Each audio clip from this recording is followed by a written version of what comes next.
le nombre de passages à niveau a considérablement baissé ces dernières années en Belgique, il est encore courant de croiser des lignes de chemin de fer et le code de la route est assez précis en ce qui concerne les comportements à adopter à hauteur des passages à niveau.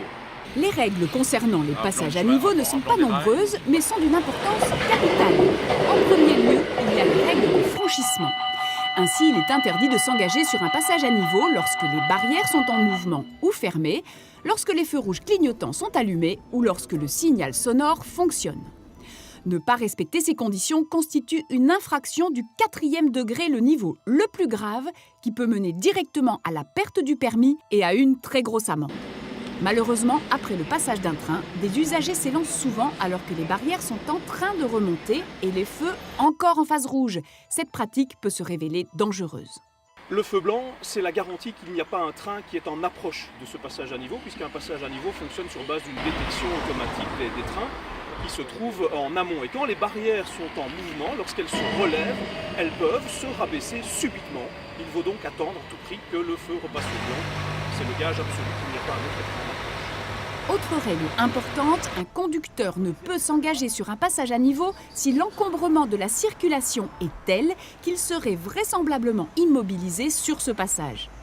Cela nécessite de bien observer le trafic devant soi quand on approche d'un passage à niveau afin d'anticiper un éventuel blocage de la circulation. Si vous n'avez pas la place pour votre véhicule de l'autre côté du passage à niveau, ne vous engagez tout simplement pas, c'est vraiment trop dangereux. On s'engage sur un passage à niveau comme on s'engage dans un camion de savoir de la prudence, on a la certitude qu'on peut dégager le passage à niveau. Et ce qui s'est passé le 1er février dernier ici est un bon exemple. 2 voitures se sont engagées, il y avait embouteillage et elles n'ont pu quitter la zone du passage à niveau lorsque les barrières se sont fermées et elles n'ont eu la vie sauve que grâce à l'intervention d'agents, un Frabel qui se trouvait ici par hasard, qui faisait des travaux d'entretien. L'un d'eux est allé en avant du train avec un drapeau rouge et a pu l'immobiliser avant le choc. La réglementation prévoit également qu'il est interdit de s'arrêter et de stationner sur un passage à niveau. La loi prévoit enfin que toute circulation est interdite sur les voies ferrées en dehors des passages à niveau. Ce dernier point pose régulièrement problème lorsque des piétons ou des 2 roues imprudents circulent le long des voies ferrées sans se rendre compte des risques que cela occasionne. Le trespassing, c'est la présence illicite de personnes le long des voies ou sur les voies. Ça peut aussi arriver en gare, des personnes qui passent d'un quai à l'autre. C'est aujourd'hui la première cause de retard externe aux entreprises ferroviaires. Il y a 5 heures de retard par jour occasionnés par ces personnes qui circulent le long des voies et qui génèrent des freinages d'urgence, des conducteurs de train qui ne connaissent évidemment pas leurs intentions.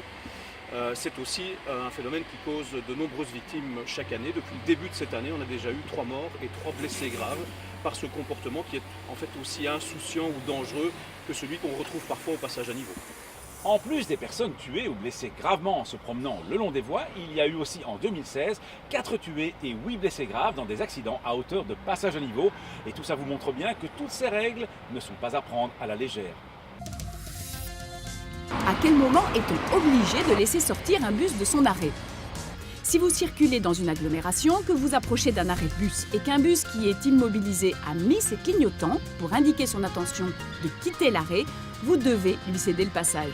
Cette obligation de céder le passage n'est par contre pas valable en dehors des agglomérations. À la semaine prochaine et d'ici là, bonne route!